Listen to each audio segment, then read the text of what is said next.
Good. My last question today, it's a simple one as well, is it right to put boundaries in relationships?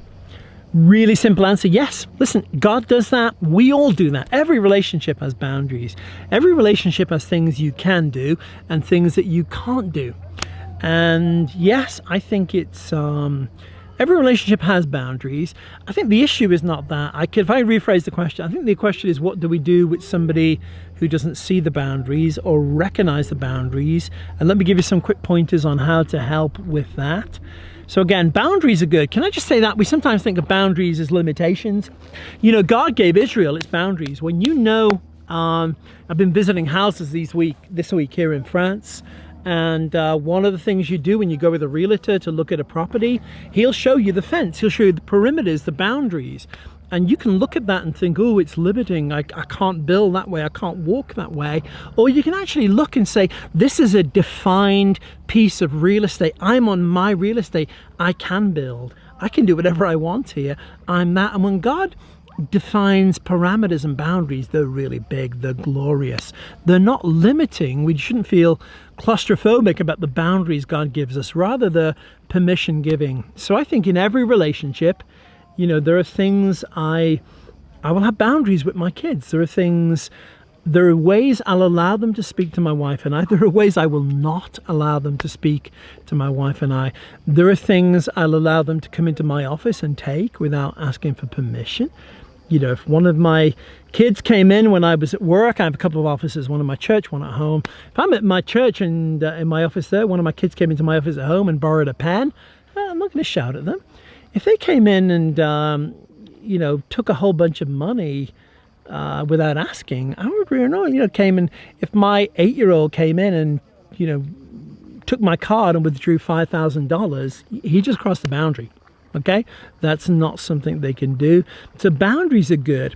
I think, again, the issue, if I can go back to one of the earlier questions I did, it's all about the assumed and the defined.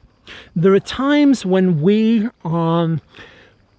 assuming that we get boundaries, and other times somebody else has got assumptions. They've assumed different boundaries. I mean, let me give you an example. Here in France, where I'm speaking right now, people kiss each other, men kiss each other. When you meet friends, you will like kiss each other on the cheeks. If I go back to America next week and start kissing men, I might get a punch in the face. Yeah, different boundaries, different parameters. So I think what we normally do, most of us as healthy, functioning adults, is we sort of figure those things out. We notice what's done, what's not done. This is how fast you can drive. This is how fast you can't drive. This is what you're allowed to do. This is what you're not allowed to do. And at times people don't see those. So let me in a way answer this question if I can. How do you deal with people who don't recognize boundaries? What I would do is actually, you know, number one, I think and pray, is this really necessary? Sometimes we can get so hyper about, you know, he did that and somebody sat too close to me and all that, that we should just give people a bit of grace. I think if we're in a relationship, though, and those things are not clear, my point is we can't resent people for crossing a boundary we've never defined. Okay, so I would say within a relationship, it's a healthy thing to get with somebody and just define, this is how I would want this relationship to be. This is how I don't want that relationship to be. Most of us, you know, children are always pressing the edges, always pressing boundaries. People will do that in any kind of context where they'll just keep advancing. I was just talking to somebody today who's just bought a puppy, and they put an electronic fence around their home. And I was asking, how long does it actually take for the puppy to no longer need the electric shock when it goes near the fence? And they said basically about 10 days. After about 10 days, the puppy realizes, I don't want to go any further than this. This is my territory. I'm going to stay here. And the puppy probably can't even remember. I don't know much about the brains of dogs, but after a while, the puppy probably doesn't even remember the shock. It just has that instinctive stop thing when it gets there.